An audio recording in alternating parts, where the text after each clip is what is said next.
live back at Harvard. I am outside of my old dorm room, Kirkland House, H33. This is actually the first time that I've been back here, and Priscilla's here with me too. I'm here. This is the first time that we've been back in this dorm since I left about, 13 years ago? 14 years ago. 14 years ago, don't take more time away from me, 13 years ago. So I figured it would just be fun to hang out and show you guys what the dorm is like, and so let's take a look. All right, so let's go in here. So the kids, the students who live here during the year have moved out by now. So the folks who are here now are basically, yeah, they're Harvard has this program where they allow students who haven't graduated yet, so these guys are, I guess, rising juniors, to come live in the dorms and help out crew with through all the commencement activities, which are going to be going on over the next couple of days. So anyhow, here we are. The room looks a little bit different from what it looked like when I was here, but it's actually mostly the same. I'm going to flip the view around so you guys can see it. Yeah, for the most part, intact. All right, flip this around.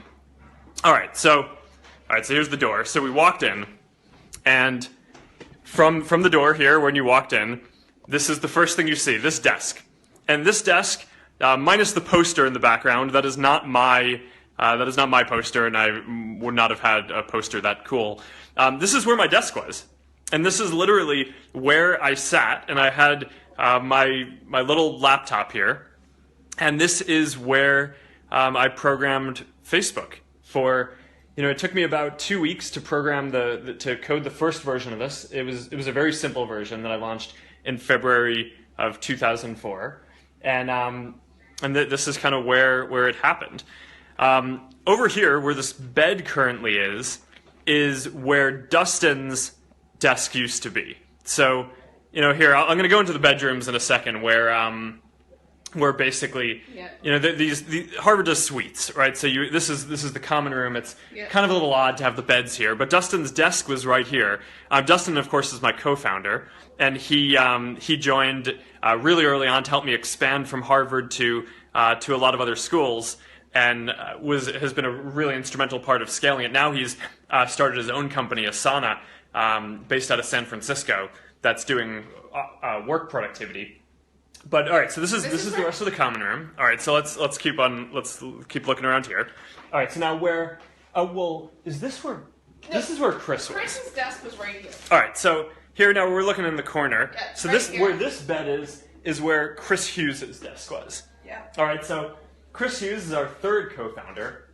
He joined me early on as his first role was our spokesperson, because he's a really smart guy around social interaction, very well spoken. We needed someone who could actually explain what social networking was to the world. Chris was the college version of Polish. Yeah, well, I think he's still a pretty good version of Polish, but we needed. Even today, a lot of people have a hard time explaining, what connecting and social networking are. So Chris was a really important part early on.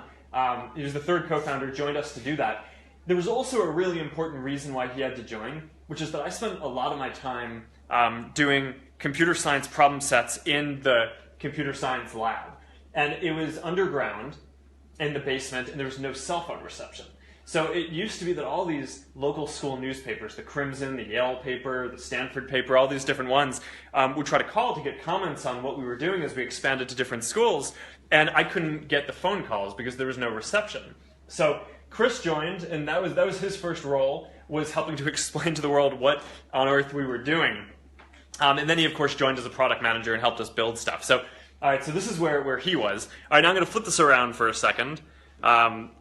All right, we'll make a quick stop in the bathroom. Although, no, people don't really want to see the bathroom. All right, that's not. All right, here was a couch. This was a couch. It used to be here. There's not a couch now. Harvard apparently has boarded up all the fireplaces because I guess they trust students now less than they did when I was here. In this hallway, which is a very narrow hallway. This is how wide the hallway is. Yeah, so hold on. So this is, you can see Priscilla. So it's about one pregnant woman wide.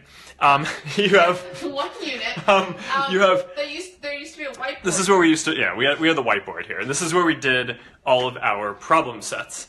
I basically had this big whiteboard, and there was just always math, different versions of math and computer science problem sets going on up here, and that's not here anymore. But that was an important part of my college experience. This was Dustin's bedroom. When Dustin was here, this was stacked, right? So one of the beds that's in the common room now would have been stacked on top of this, and this would have been a bunk bed. And this is the bedroom that I stayed in. I'm going to throw the light on. And this bed is actually in the location that my bed was. So Chris Hughes and I, who shared this room, decided immediately upon moving in that you can bunk the beds or you can take them apart and put them next to each other. So Chris's was there, where these two desks are. We put his bed there, and mine was over here. Now, the secret to this zone is actually that while this was one room and 4 of us lived here, there was this fire exit, which as far as Harper needs to know, we never violated the rules. Well, except I think, yeah, exactly. We never violated this rule. And the warning alarm will go off sound. I can tell you that is not true, because I think for about the whole year that we were just propped this open. So the folks in this, in over here, in this suite over here, were basically a part of our room as well. So you can kind of move over. We got a few folks who are over here now. Oh, and you're all just sitting, waiting for me to come in here. Hey, how's it going, guys? These are some nice Harvard cards. That's this is what Harvard does, right? It's like you get the Harvard cards. So you guys are what? You're rising juniors and seniors.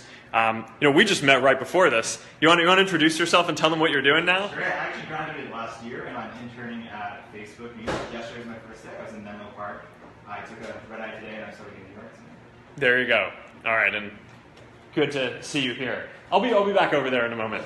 I don't know. Do you guys want to quickly tell your story of what you're doing here, helping out with commencement and etc.? Yeah. So my name's Michael. I'm from Seattle, and I'm helping out with commencement.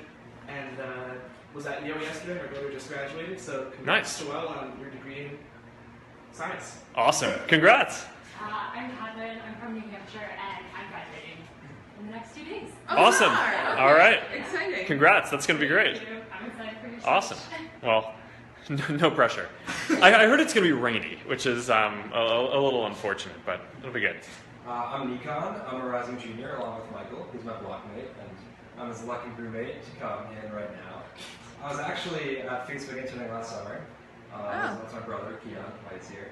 Awesome. Yeah. All right. Well, I think we happened into a good room. Not everyone Not everyone at Harvard has people who intern at Facebook.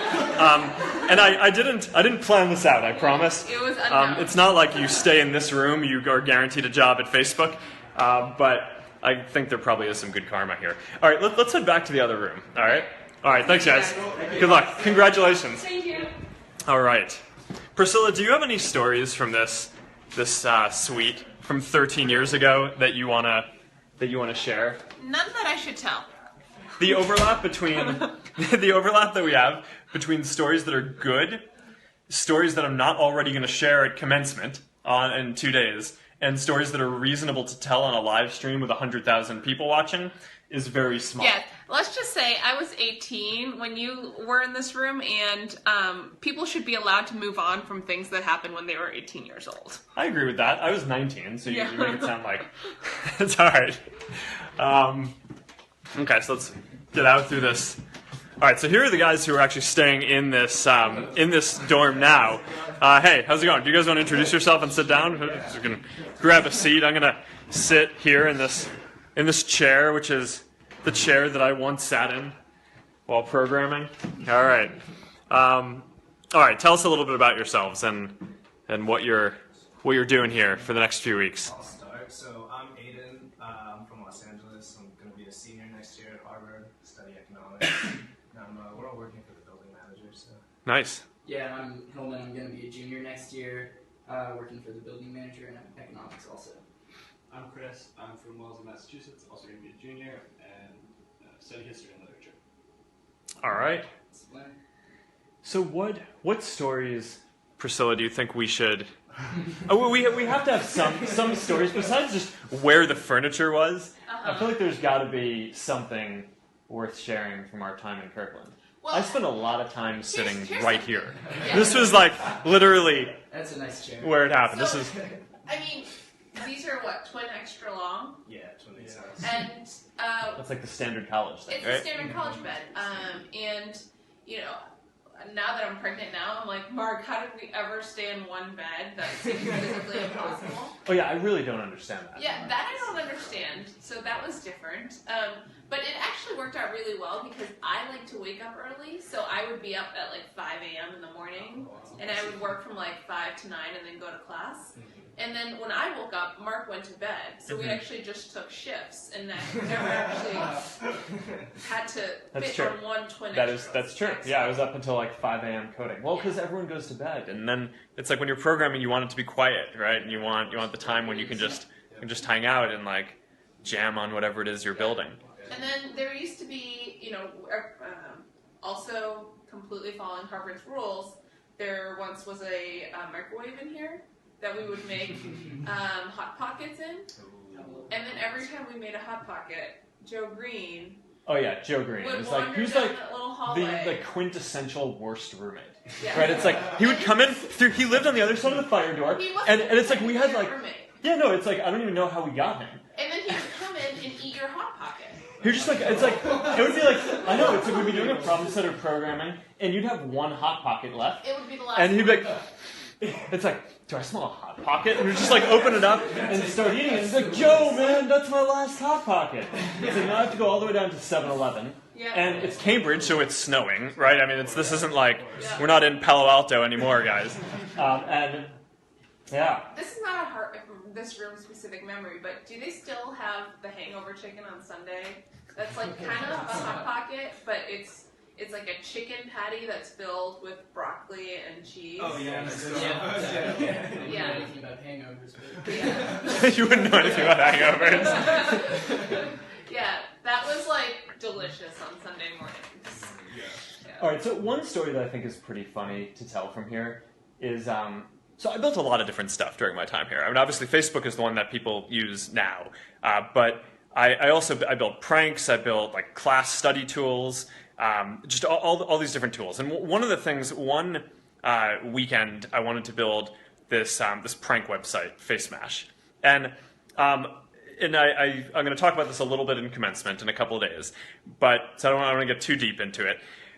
But I basically sat here for like 3 days straight and just coded this thing, and it was a prank. It was kind of funny, but also a little bit in poor taste. And so I sent a link out to a few of my friends, and then went out to a meeting, right, at some club that I was a part of.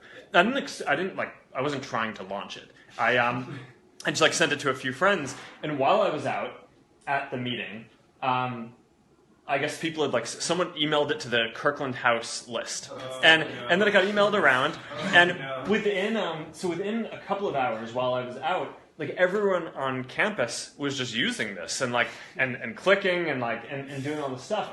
And so I got back to my dorm, and I was like, oh, I need to like shut this thing down. So the server that I was running it for was just my laptop, right? So it wasn't like a computer that was meant to be serving websites. So I like couldn't log in. I tried to log into my computer, and it was all jammed from all these people using this.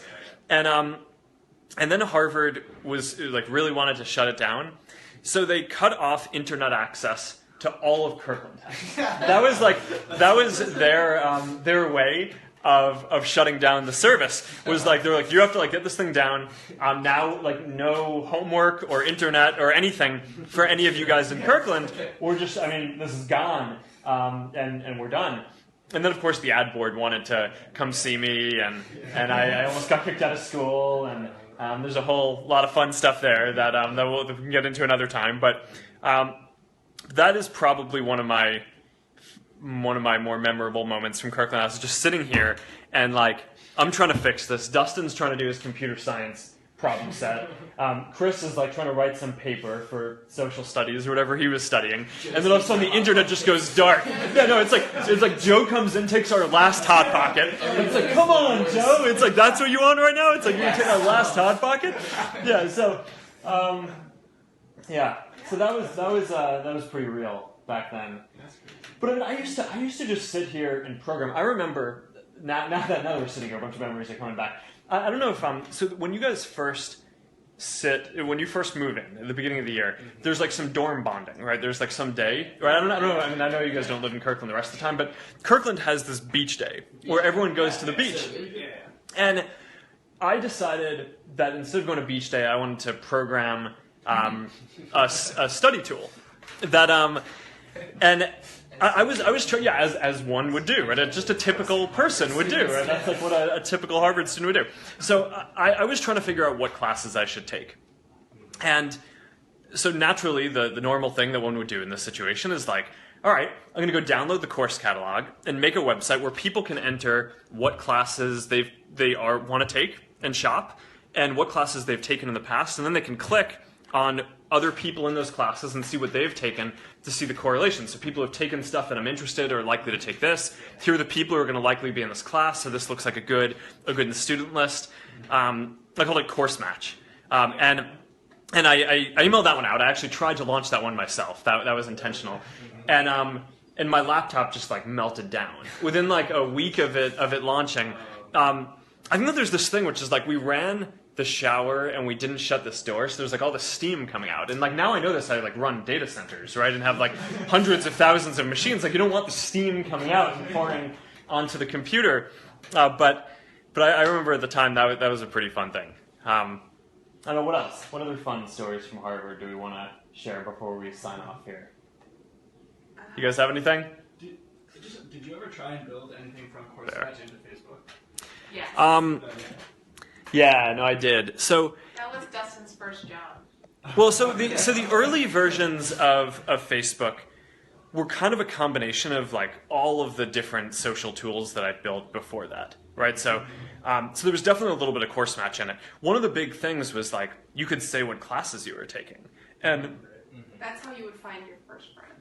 yeah, and we ended up getting rid of that feature over time because, well, once Facebook spread outside of colleges, it was less relevant, right? Yeah. But it was this huge pain in the ass because, and this was like the bane of Dustin's life for a year, because every time we launched at a school, they had a different course catalog.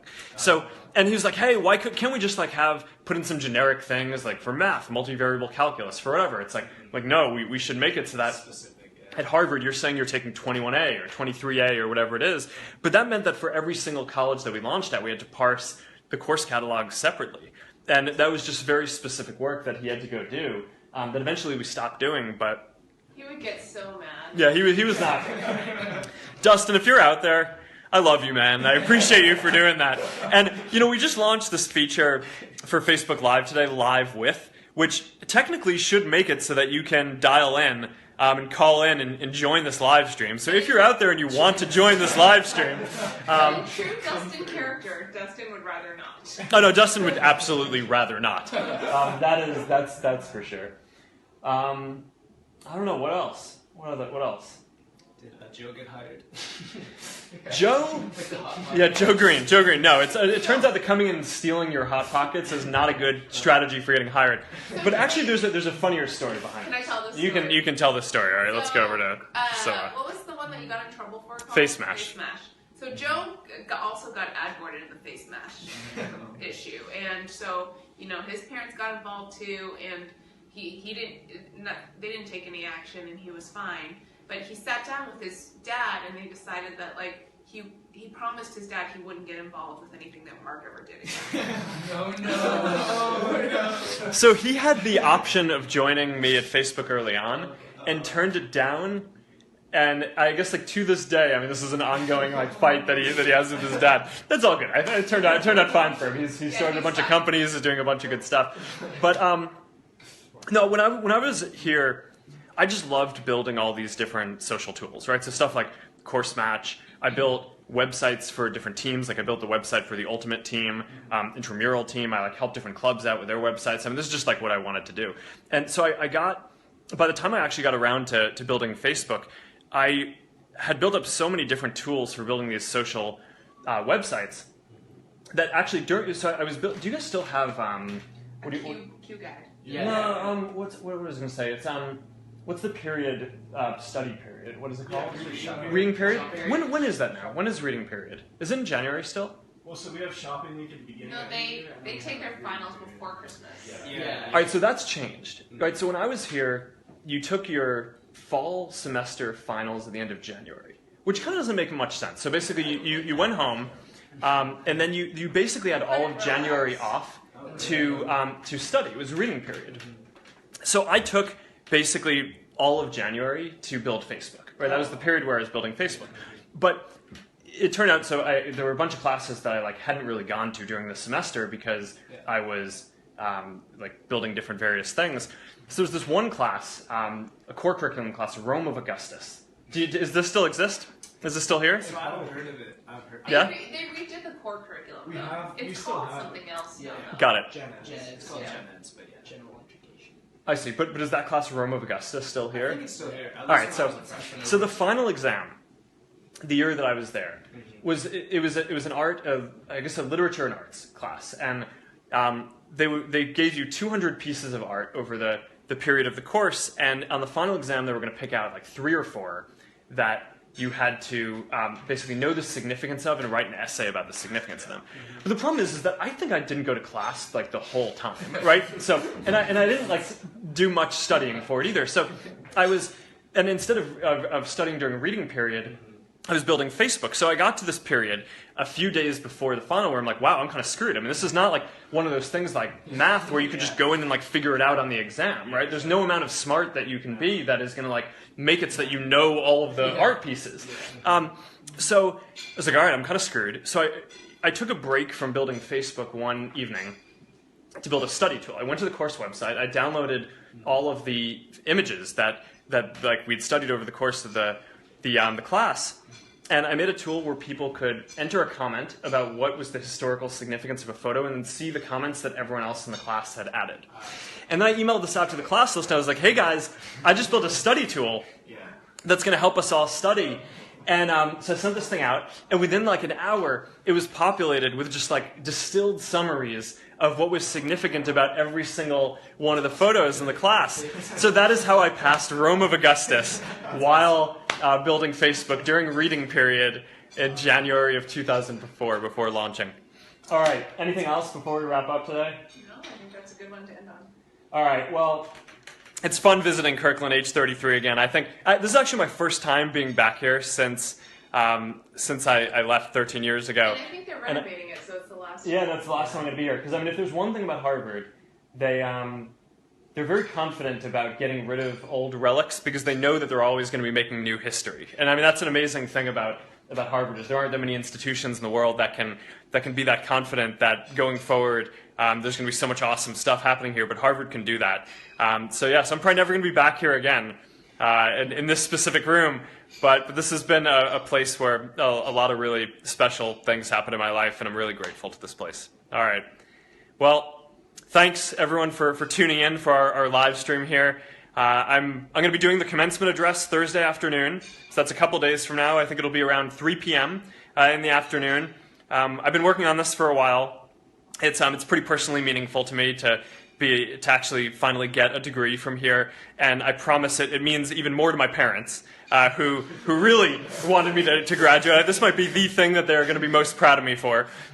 So I hope a lot of you get a chance to tune in then, and hopefully it'll be fun. All right, talk to you guys soon.